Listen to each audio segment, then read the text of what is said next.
ભુજના ward number 1માં ચૂંટણી કાર્યાલયને ખુલ્લું મૂકતા ધારાસભ્ય કેશુભાઈ પટેલ ભાજપના 4 ઉમેદવારોના તરફેણમાં પેનલ ટુ પેનલ મતદાન કરવા માટે કેશુભાઈ પટેલે અપીલ કરી। ભુજ નગરપાલિકાની ચૂંટણીનો પ્રચાર ઝુંબેશ શરૂ થઈ ગયો છે, ત્યારે વોર્ડ નંબર 1માં ગઈકાલે ભાજપના ઉમેદવાર નરેન્દ્રભાઈ ભાટિયા સહિતના ઉમેદવારોના સમર્થનમાં ભુજના ધારાસભ્ય કેશુભાઈ પટેલ દ્વારા ચૂંટણી કાર્યાલયને ખુલ્લું મૂકવામાં આવ્યું હતું। રાત્રે યોજાયેલા ચૂંટણી કાર્યાલયના ઉદ્ઘાટન સમારોહમાં મોટી સંખ્યામાંથી લોકો વોર્ડમાંથી ઉમટી પડ્યા હતા અને ભાજપના ઉમેદવારો નરેન્દ્રભાઈ ભાટિયા સહિતના જે 4 ઉમેદવારો છે તેમને જંગી બહુમતીથી ચૂંટી કાઢવા માટેનો નિર્ધાર કરવામાં આવ્યો હતો।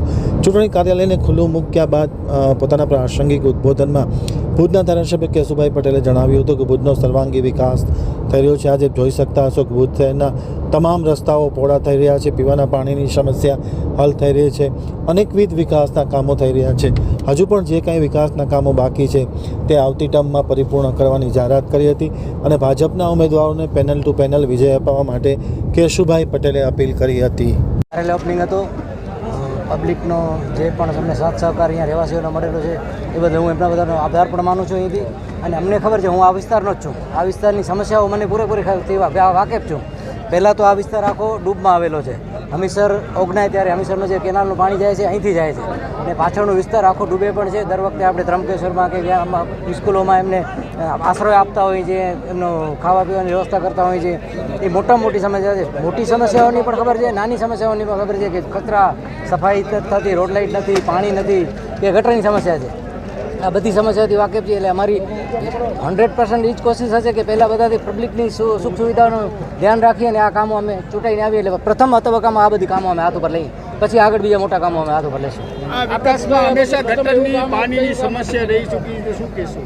રહી છે એના ક્યાંક ને ક્યાંક અહીંયાના પ્રતિનિધિ જે આગળના કાઉન્સિલરો છે એના અભાવ, કામ કરવાની ક્ષમતા ઓછી હોય કે અભાવ હોય, જે પણ હોય એ કારણે રહી છે, એ હકીકત છે। અને આપણને ખબર છે જેવી રીતે પણ આ રસ્તા ઉપર કચરાના ઢગલા હોય, ગટરનું પાણી વહેતું હોય, પાણી નથી મળતું લોકોને, લોકો ડૂબતા હોય, તો એ બધી વસ્તુથી હું વાકેફ છું અને બધે મારી પ્રાયોરિટી હશે કે આ વસ્તુઓથી હું બધા પબ્લિકને છુટકારો અપાવું। સાહેબ, આજે કાર્યાલયનું ઓપનિંગ કર્યું, હજારોની સંખ્યા હતી, તો અમારા મીડિયા માધ્યમથી શું કહેશું? પબ્લિકનો હું આભાર માનું છું અને મને એટલી ખાતરી છે કે પબ્લિક બદલાવ ઈચ્છે છે અને આ વખતે 100% પબ્લિક બદલાવ અમારા ઉપર વિશ્વાસ મૂકશે। શું અપીલ કરશો એકબીજા વિસ્તારના લોકો? હું એ જ અપીલ કરીશ પબ્લિકને કે અમારા ઉપર વિશ્વાસ મૂકે, અમને પેનલ ટુ પેનલ મત આપે, 4 જણાને વિજય બનાવે અને એમના કામ માટે 5 વર્ષ અમને તક આપે। ઓકે, ધન્યવાદ સર। મારું નામ ઇમ્તિયાઝ ફકીર મોહમ્મદ સોઢા છે। ઇમ્તિયાઝભાઈ, ખાસ કરીને 1 નંબરમાંથી તમને ભાજપે તક આપી છે, શું આશા અને વિશ્વાસ લઈને મતદારો પાસે જશો? જ્યારે ભાજપે મને તક આપી છે ત્યારે હું વોર્ડ નંબર 1ની જે મુખ્ય સમસ્યાઓ છે, 11 મુખ્ય સમસ્યા જે મેં હાલમાં કાઢી છે। પહેલું છે જે કેનાલ ખોદેલી પડી છે, તો સૌ પ્રથમ અમે આવીને આ કેનાલ જે ખોદેલી પડી છે એને કમ્પ્લીટ કરશું। બીજી સમસ્યા છે જે ભારતનગરનું પુલિયું છે, જે ગટરથી ભરેલું પડ્યું છે, એનામાં જીવજંતુ છે, સાપ નીકળે છે અને પુલિયા પણ એટલા નાના છે કે અવારનવાર બાઇકવાળા પડતા હોય છે અને તમે ન્યૂઝમાં પણ કેટલી વાર આવી ગયું છે કે કેટલા લોકો અહીંયા પડતા હોય છે। તથા ખાસર ગ્રાઉન્ડ છે જે ક્રિકેટ પ્રેમીઓ માટે છે અને એના લીધે છોકરાઓ જ્યાં રમવા જતા હોય છે ત્યાં એક તો કચરાઓના ઢગલા પડ્યા છે, તો એ કચરાના ઢગલાઓ ઉપાડવામાં આવશે। તથા ત્યાં બાઉન્ડ્રી બાંધશું। તથા અમરનગર જે છે પ્રભાત બેકરી પાસેનો વિસ્તાર, તો ત્યાં દર વર્ષે પાણી ભરાય છે, તો એ પાણીનું પણ નિકાલ માટેની એક આયોજન કરશું। તથા અમરનગર 4 રસ્તા પાસે અહીંયા પણ પાણી ભરાય છે। તથા એવી રીતે વિવિધ વિસ્તારો આખા વોર્ડમાં અનેક સમસ્યાઓ છે જેને અમે 4 કાઉન્સિલર ભેગા થઈ અને વિવિધ સર તેનું ઉકેલ લાવશું।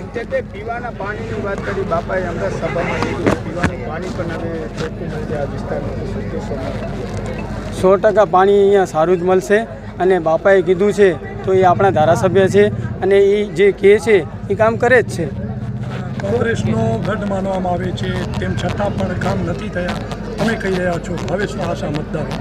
જો સાહેબ, હું નેક્સ્ટ ટર્મમાં પણ ઊભો હતો અને આ જ ગઢને અમે તોડ્યો હતો મતલબ 2600 મત હું લઈને આવ્યો હતો અને ત્યારે હું 350-400 મતે હાર્યો છું। લોકો કામને માને છે, બાકી કોંગ્રેસ વાયાત વાતો કરે છે, કામ કરતી નથી, બસ ખાલી વાતો ને વાતો। હવે માણસો એ વાતો સાંભળવા તૈયાર નથી। માણસ હવે એમ કહે છે કે અમને બદલાવ ખપે છે અને એ બદલાવ લાવીને રહેશે। હું ખાસ વિસ્તારને અપીલ કરીશ કે ભાઈ 26 તારીખના મતદાન દિવસ છે, જેમ બને તેમ વહેલી તકે મતદાન કરજો અને ભાજપને પેનલ ટુ પેનલ મતદાન કરજો. બસ એ અપીલ છે.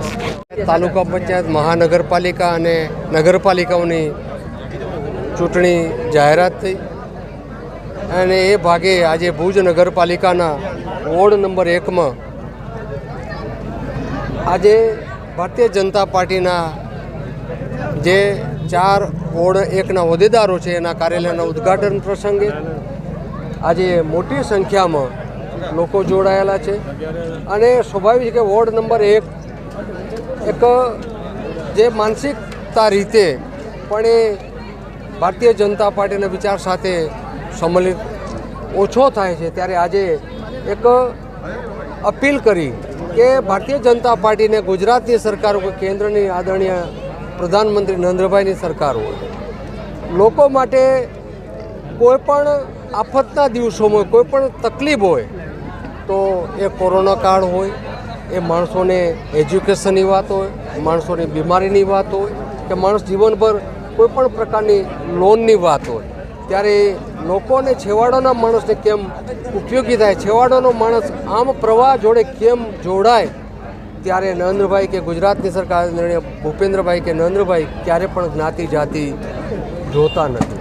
સ્વાભાવિક છે કે માણસનો અધિકાર છે, માણસને શિક્ષણ મળવું જોઈએ, માણસને શારીરિક તંદુરસ્તી હોવી જોઈએ, એને રોજગારી મળવી જોઈએ, એને સન્માનથી જીવવું જોઈએ.